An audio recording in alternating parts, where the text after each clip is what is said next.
here is the Mojo sprint workout to boost your testosterone, increase speed and power, and also support an awesome physique. So I recommend taking about 60 big steps. That's a good length. If you wanna go longer, you can go 80 to 100 big steps. To warm up, I recommend doing a 10 to 15 minute brisk walk, and you're gonna wanna do 3 warm-up sprints. The first sprint should be 40% effort. The second sprint should be 60% effort.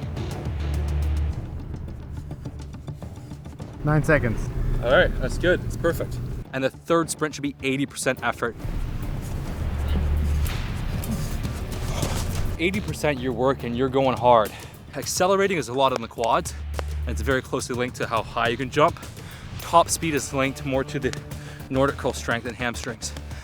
Notoriously, I was fast off the start and slow on the top speed. I do believe I've built my top speed with the Nordics. Between these sprints, take 2-3 minutes. Now here's where we go full effort. I don't recommend trying to do 100% because then your risk of injury is higher. I recommend pushing your body about 90 to 95%.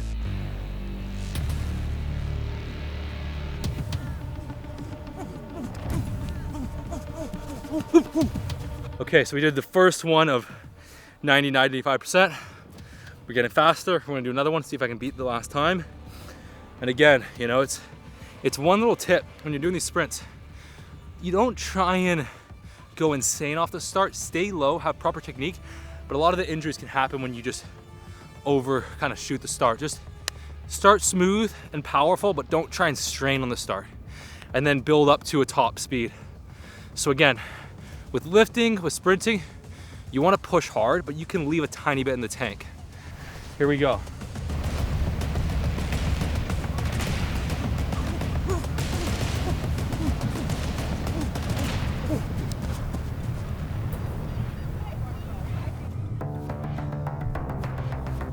.68 in the sand. That's fast. The first 10 to 15 yards, you wanna be low because you'll accelerate faster that way. Once you build up your speed, then you can stand tall, nice and tall, and take nice, hard, big arm pumps. Don't be going like this. It's not efficient. You wanna do nice, big, long pumps, just like your girl likes, okay? So, you're gonna notice the first sprint, you're powerful.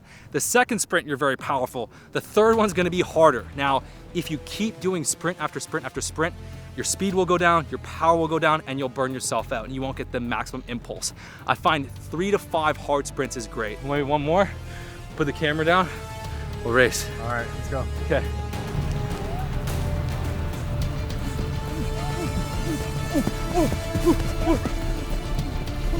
So today, I'm going a little extra, and I'm actually gonna be doing 5. So 3 short 60-yard sprints, and then we're gonna do 2 longer sprints, about 100 yards. Now, for the longer sprints, what I find is really fun to train yourself in a unique way is the first 15, 20 yards, do a nice smooth jog.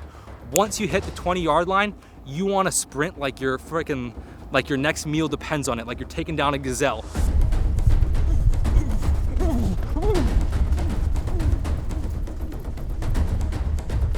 Now, I don't do sprints often. What I might do is, 3 days a month, hit the legs hard, heavy reverse lunges or Bulgarian split squats, Nordic curls, leg extensions, whatever. Then maybe once a month or twice a month. So hitting the weights, might do a sprint.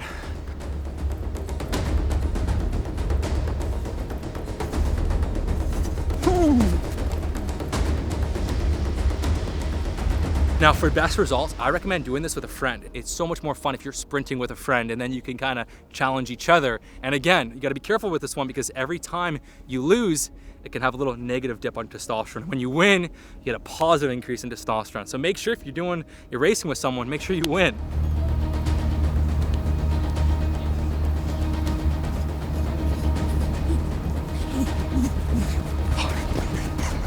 So this is the sprint workout. Now there's a few different ways to program it, okay? So if you're training upper body Monday, Friday, legs Wednesday, you could throw in this extra sprint workout on a Saturday. Now when I'm cutting, doing 3 intense workouts and a sprint is a lot. So what I will do right now is I'll usually train, 2-3 days a week, and then once in a while, I will, instead of doing my lower body workout, I'll do some sprints instead. So maybe once or twice a month, I'll mix it up. And I find that really, really beneficial. So maybe once a month, you go to the beach, you can do this on a hill too. You go to a hill, or maybe you go to a track, and you mix it up and you do the sprint workout. And again, you're fighting ability is largely linked to upper body strength. In fact, if you look at the research, upper body strength is linked to fighting, punching, wrestling ability.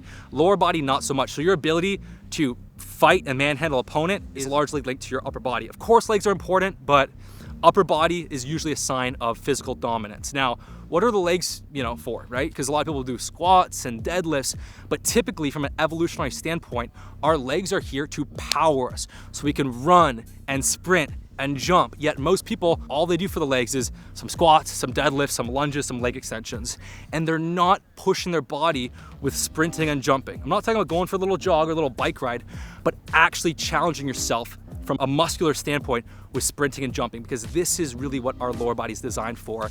And yes, with Kinobody, we want to build an amazing physique. We want to look like a Greek god, but we want to be functional. We want to be able to shoulder press heavy dumbbells, do heavy chin-ups, and sprint faster than anyone else. And this could save your life one day. You don't want to be the guy that's got some muscle but can't run. Running is highly functional. People obsess about the fact, oh, I can deadlift 600 pounds or 550 pounds. That doesn't mean much if you can't throw a good punch or sprint fast. Sprinting and being able to know a little bit of martial arts, a little bit of boxing or jiu-jitsu is gonna be way more important than being able to deadlift a crazy amount of weight and not have that speed. So that's the workout. If you wanna power your body of free testosterone, do your heavy lifting. Once in a while, could be once a week, could be once or twice a month. Do a sprint workout like this. We did 5 total hard sprints, 3 shorts, 2 long. That's all you need. There's a temptation to keep doing more, keep doing more. No, your body got the perfect stimulus. Now let it marinate. Let your body reap the benefits. You keep going, you keep going, you keep going. It can work against you. Just like with testosterone, to trigger your body to produce testosterone requires high amount of effort. But if you overdo it, it can be just as bad for your T levels as not doing anything at all. So it's about short, sweet, powerful. And if you also want to unlock more testosterone, make sure you got the right minerals, the right herbs, zinc, magnesium, boron, forskolite, tonga, that's all inside our top selling Mojo supplement, which thousands of men have used to increase their T levels. See you guys soon.